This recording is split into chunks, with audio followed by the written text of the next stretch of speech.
ஆண்டவராகிய இயேசு கிறிஸ்துவின் நாமத்தில் காலை வாழ்த்துக்கள். இன்றைய மன்னா, யாபேஸ் இஸ்ரவேலின் தேவனை நோக்கி, தேவரீர் என்னை ஆசீர்வதித்து என் எல்லைகளை பெரிதாக்கி உமது கரம் என்னோடு இருந்து தீங்கு என்னை துக்கப்படுத்தாதபடிக்கு அதற்கென்னை விலக்கி காத்தருளும் என்று வேண்டிக் கொண்டான். அவன் வேண்டிக் கொண்டதை தேவன் அருளினார். 1 நாளாகமம் 4ஆம் அதிகாரம் வசனம் 10. யாபேஸ் தன்னை கர்த்தர் ஆசீர்வதிக்கும்படி வேண்டான். அவன் வேண்டிக் கொண்டதை தேவன் அருளினார். யாபேஸின் பெயர் நிறைய இடத்துல வரல, ஒரு 2 இடத்துல தான் யாபேஸின் பெயர் இருக்குது. ஆனால் அவனுடைய ஜெபம் இன்றைக்கும் பேசப்படுகிற ஒரு ஜெபமாய் காணப்படுகிறது. யாபேஸ்ன்னு சொன்னால் துக்கம் என்று அர்த்தம். அவங்க தாய் என்ன பண்ணுறாங்க, நான் துக்கத்துடனே இவனை பெற்றேன்னு சொல்லிட்டு அவனுக்கு யாபேஸ்ன்னு பேரிடுறாங்க. 4ஆம் வசனம் 9ஆம் வசனம் பாருங்கள். யாபேஸ் தன் சகோதரி பார்க்கலும் கனம் பெற்றவனாக இருந்தான். அவன் தாய் நான் துக்கத்தோடே அவனை பெற்றேன் என்று சொல்லி அவனுக்கு யாபேஸ் என்று பேரிட்டான். அவன் சகோதரர்கள் மத்தியில் அவன் ரொம்ப கனம் பெற்றவனாக தான் இருக்கிறான், உயர்ந்த நிலையில் தான் இருக்கிறான். ஏதோ ஒரு காரணத்தினால அவனை பெறும்போது ஏதாவது துக்கம் அவர்களை சூழ்ந்திருக்கும். ஒருவேளை தகப்பன் மரித்திருக்கலாம், ஏதாவது ஒரு காரியம் நிகழ்ந்திருக்கலாம். ஆனால் தான் அந்த தாய் மிகுந்த துக்கத்தோடு வேதனையோடு நான் துக்கத்துடனே அவனை பெற்றேன் என்று சொல்லி அவனுக்கு யாபேஸ் என்று பேரிட்டான்னு பார்க்குறோம். அந்த யாபேஸ் வளர்ந்து வரான். நல்லா வளர்ந்து வரும்போது எங்கள் அம்மா எனக்கு துக்கம் என்ற பெயரை வச்சுருந்தாலும் நான் என் ஆண்டவரை நோக்கி, அவன் பக்தி உள்ளவனாய் வளர்ந்திருப்பான். அவன் இஸ்ரவேலின் தேவனை நோக்கி, ஆண்டவரே என்னை நீங்கள் ஆசீர்வதிங்க, எங்கள் அம்மா இப்படி பேர் வச்சுட்டாங்க, ஆனால் அதுக்காக நானே கவலைப்படல, நீங்கள் என்னோட கூட இருங்க அப்படின்றதுனால அவன் ஆண்டவரை நோக்கி என்ன செய்கிறான், தேவரீர் என்னை ஆசீர்வதிங்க. முதல் ஜெபம், என்னை ஆசீர்வதிங்க.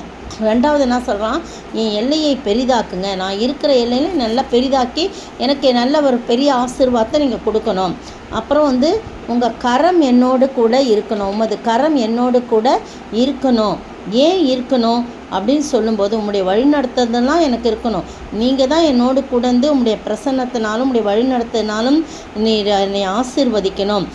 எல்லா காரியங்களும் என் வாழ்க்கையில் ஒவ்வொரு பகுதியிலையும் உங்களுடைய கரம் என்னோடு கூட இருக்கட்டும் சொல்லி ஜெபிக்கிறோம். அடுத்தது, தீங்குக்கு விலக்கி காத்தரலும் சொல்லி சொல்கிறோம். அதற்கு என்ன சொல்கிறோம், அது கரம் தீங்கு என்னை துக்கப்படுத்தாதபடி அதற்கு என்னை விலக்கி காத்தரலும் அப்படின்னு சொல்லி சொல்கிறோம்.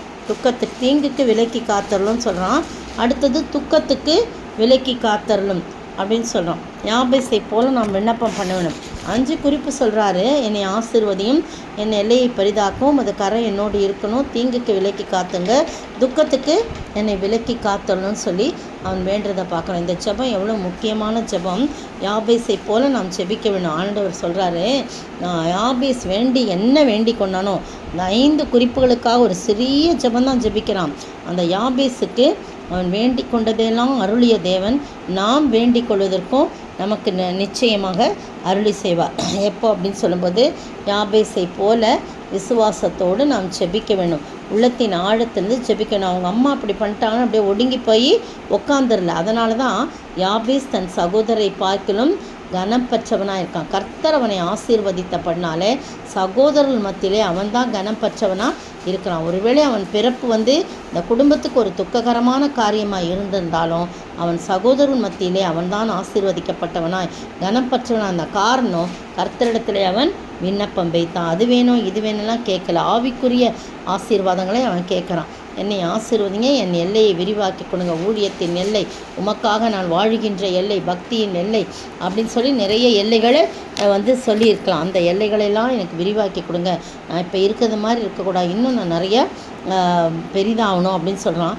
அடுத்தது, உமது கரம் என்னோடு இருக்க வேண்டும் அப்படின்னு சொல்கிறான். அவன் தேவ பிரசன்னத்துக்கும் தேவ வழிநடத்துறதுக்கும் தன்னுடைய வாழ்க்கை முழுவதையும் அவன் ஒப்பு கொடுக்குறான். தீங்கான காரியம்லாம் எனக்கு வரக்கூடாது ஆண்டவரே அப்படின்னு சொல்லி ஆண்டவர் கூட நம்ம கற்றுக் கொடுத்த ஜெபத்தில் தீமையை நின்று எங்களை ரட்சித்து கொள்ளும் அப்படின்னு சொல்கிறாங்க. தீமையாகிய சாத்தானும் அவன் தூதர்களும் மனிதர்கள் மூலமாக பல விதங்களில் நம்மை பல வழிகளில் துன்புறுத்துறதுக்கு, பாவம் செய்வதற்கு, தீமை கொடுக்கறதுக்கு முயற்சி செய்கிறாங்க. ஆனால் அதனால் இது ஒரு முக்கியமான விண்ணப்பம். அதனால் நம்ம நம்முடைய இச்சை, பொருளாசை, பெருமை, பொறாமை போன்ற எல்லா தீங்குக்கும் இடமளிக்காதபடி நன்மையானவற்றால் நம் உள்ளத்தை நிரப்புவதற்கு ரொம்ப கவனமாக இருக்கணும். இதற்கான கிருபையை வேண்டி அடிக்கடி விண்ணப்பம் செய்ய வேண்டும். அப்படிப்பட்ட ஆசீர்வாதத்தை யாபேஸ் ஜெபித்து பெற்றுக்கொண்ட போது அவன் கேட்டுக்கொண்ட அவ்வளவு ஆசீர்வாதத்தையும் அவன் நிச்சயமாக அருளினார் என்பது எந்த விதமான சந்தேகமில்லை. அப்படிப்பட்ட ஆசீர்வாதத்தை நாம் பெற்று வாழ ஆண்டவர் தாமே கிருபை செய்வாராக. ஆமென். என்னை விட்டு கொடுக்காதவர், என்னை நடத்துகின்றவர், என்னை பாதுகாப்பவர் என் நேசரே. என்னை ஆசீர்வதிக்கவே உம்மை நோக்கி பார்த்தேனே. நான் வேண்டிக் கொண்டதெல்லாம் நீர் எனக்கு அருளினே. என்னை விட்டு கொடுக்காதவர், என்னை நடத்துகின்றவர், என்னை பாதுகாப்பவர் என் நேசரே. ஆமாண்டவரே, நான் வேண்டிக் கொண்டதெல்லாம் நீர் எனக்கு அருளினீர் ஆண்டவரே. என்னை ஆசீர்வதிக்கவே உம்மிடத்தில் நாங்கள் நோக்கி பார்த்த ஆண்டவரே. யாபேசை போல ஆண்டவரை நோக்கி பார்க்கிறோம் ஆண்டவரே. நீர் எங்களை ஆசீர்வதித்து நாங்கள் வேண்டிக் கொண்டதெல்லாம் எங்களுக்கு நிறைவேற்றுவீராக. கர்த்தாவே, இதோ கர்த்தாவே, யாபேஸ் உலக பிரகாரமாக ஜெபிக்கவில்லை ஆண்டவரே. ஆவிக்குரிய வரங்களையும் ஆவிக்குரிய ஆசீர்வாதத்தையும் கேட்டு ஜெபித்தார் ஆண்டவரே. அந்த 5 விண்ணப்பங்களுக்கும் நீர் பதிலளித்து அவரை ஆசீர்வாதத்துடைய எல்லையை பெரிவாக்கி உம்முடைய கரம் எப்போது அவரோடு இருந்து தீங்கு அவரை துக்கப்படுத்தாதபடி ஆண்டவரே தகப்பனே, இதோ கர்த்தாவே, நீ கிருபை செஞ்சதற்காய் ஸ்தோத்திரம். தொடர்ந்து ஆசீர்வதிங்க, காத்துக்கொள்ளுங்க. இயேசுவின் நாமத்தில் ஜெபிக்கிறேன் பிதாவே, ஆமென்.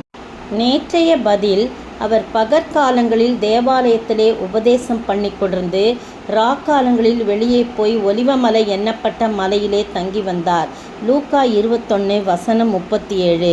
இன்றைய கேள்வி, எது வருமளவும் எதை என்ன செய்ய மாட்டேன் என்று இயேசு சொல்கிறார்.